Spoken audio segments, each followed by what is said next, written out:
The day was February 12th. It was Bobby's half birthday.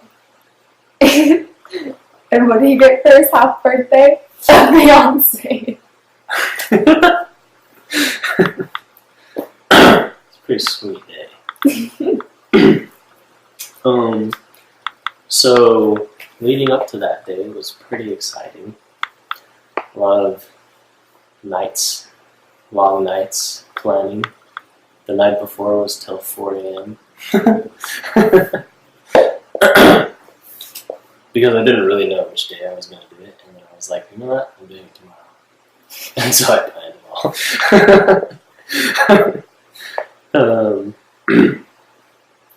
But so I planned it all, and I talked to all her roommates and a couple of my friends, and we figured out what we were going to do and how it was all going to work. And we had to do some arts and crafts and some reconnaissance and some preparations and making sure that we had everything ready, and we had to meet some new people and get them involved. And it was sweet. And so it was almost an all-day thing. And for Kelly, it started around 1:20. Yeah, 1:20 p.m. When I came out of my parenting class. So I came out, and my roommate Rachel was there, and she had a rose for me. And I was like, what? And on the rose there was a clue attached to it.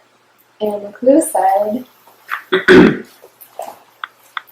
the warmer weather is starting to come on. You may need something to cool you down. Ask for Amortentia at Jamba, and you'll be in for a treat.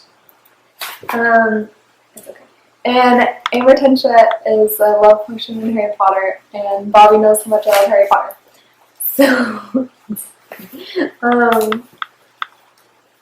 So we went to Jamba Juice, and Rachel came with me, and the girl who was working there was actually in a dance class with Bobby and I the previous semester. And so she gave me my favorite Jamba Juice, which was a razzmatazz, and it had a piece of a poem attached to it. The first line of the poem said, I never knew if magic was real. ... So then I went to hang out with my friend Kayla for a while, and she was supposed to go to class, and I was like, man, she's like not going, like, I don't know what's going on. And then we went back to my house, and there was a clue on the door. The clue on the door said, don't be late for the game. And it had a picture of Kelly and me playing catch. And I am telling Kelly, you play ball like a girl. And yeah, that's nice. And so then Kayla was like, oh, I'm coming with you. I'm not going to class. And so that was awesome. Yeah, she was totally in on it. I had no idea. And so then we dropped off our stuff, and we went to the park. And then I was supposed to like find a baseball glove at the park where we had played catch before. And we went, and like all my roommates started taking video because my Rachel and then my other roommate Amy came with us too. And they all started recording, and I was like, what the heck, why are you guys recording now? And so we saw the glove on top of the slide, and so I went up, and there was a baseball in the glove, and it had the next line of the poem on it, and this is what the poem said. But the thought of you sends me soaring through the sky so blue. And so then I went down the slide, not super gracefully, and then I was like, okay, so like, where are we supposed to go next? But there wasn't a clue, and they're like, well, did you see a clue in there? I was like, no. And they're like, oh, well, go back up there and like see if it's in there. And I went back up, and there was nothing, so I came back down the slide, a little bit better that time. And then when I got down, I got a clue from a random number. So backstory, I was sitting in my little office at school, at work, texting Rachel and Amy and Kayla and Josh all about what's going on. And so I sent Josh to put the glove there at the park, and then we were waiting for Kelli to get there, and I kept texting him like, "Is she there yet?" And he was like, "No." And then I was texting Amy like, "Did you guys leave yet?" And she's like, "No." And then right before they started walking over to the park, I realized that I didn't put the clue in the glove, and I was like, I texted Josh like, "Is there a piece of paper in there?" And he's like, "No." And I was like, "Oh crap, we need a clue in there." And so he's like, I can write on your glove, or I can go home and get some paper, and there wasn't enough time to do any of that. And so I realized that Kelli didn't have his number, so I just had him text her as soon as he saw that she got the glove.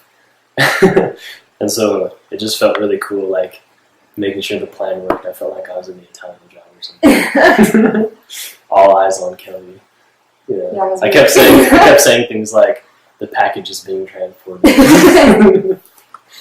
Yeah, so then the clue that I got texted is right here. Yeah, the clue said, a book. What do you want a book for? To read. To read? Why would you want to read when you got the television set sitting right in front of you? There's nothing you can get from a book that you can't get from a television faster. Barnes & Noble, 330, be nerdy. So that was a quote from Matilda. And I read the book when I was little, but Bobby thought that I loved that movie, and I'd seen it once.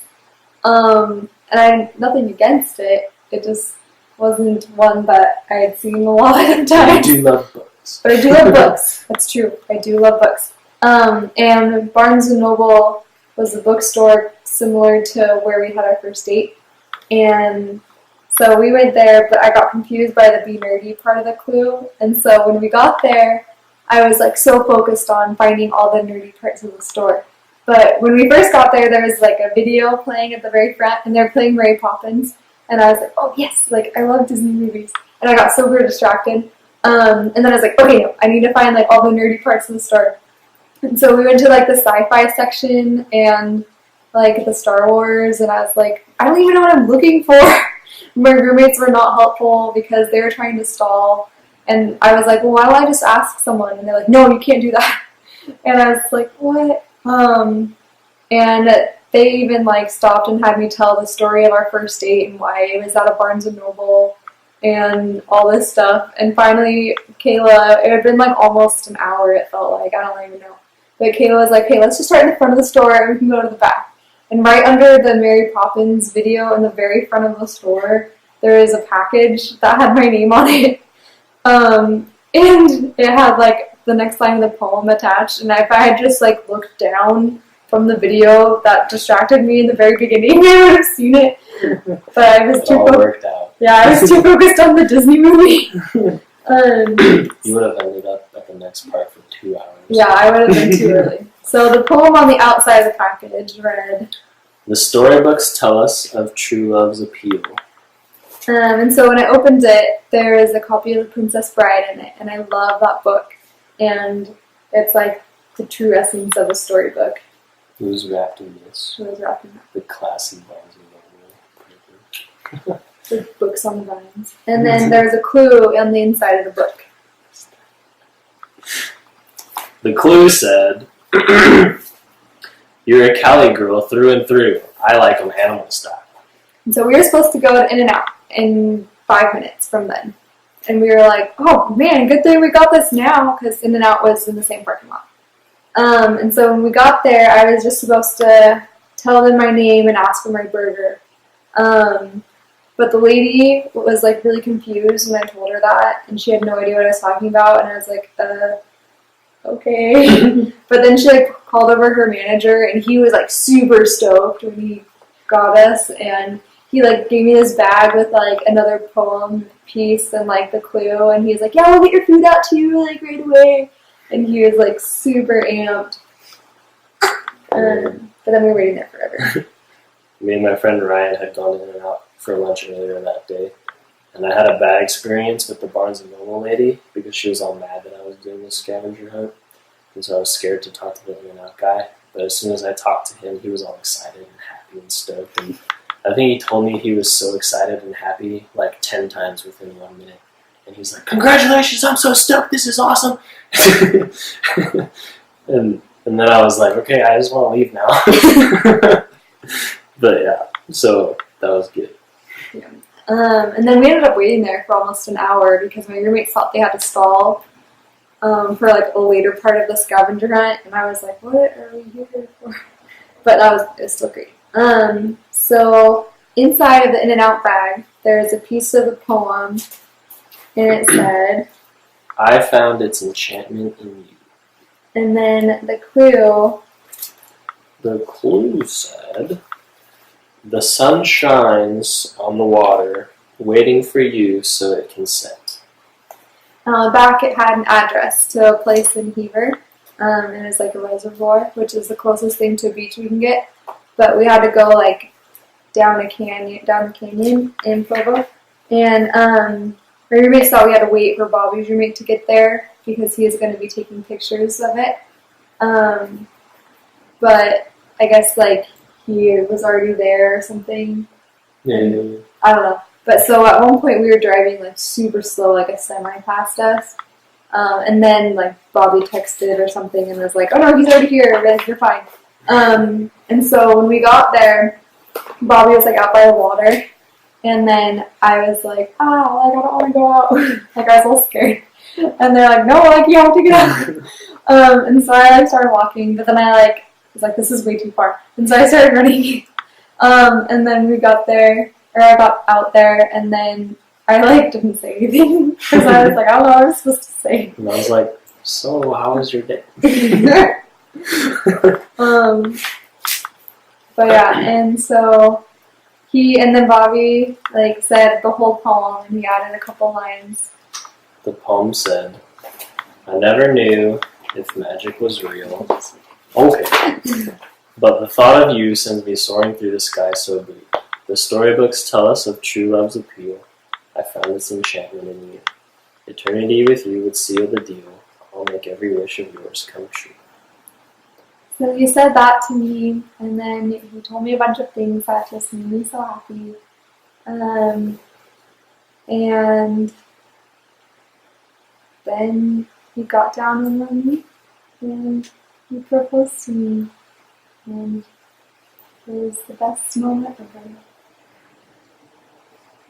And they lived happily ever after.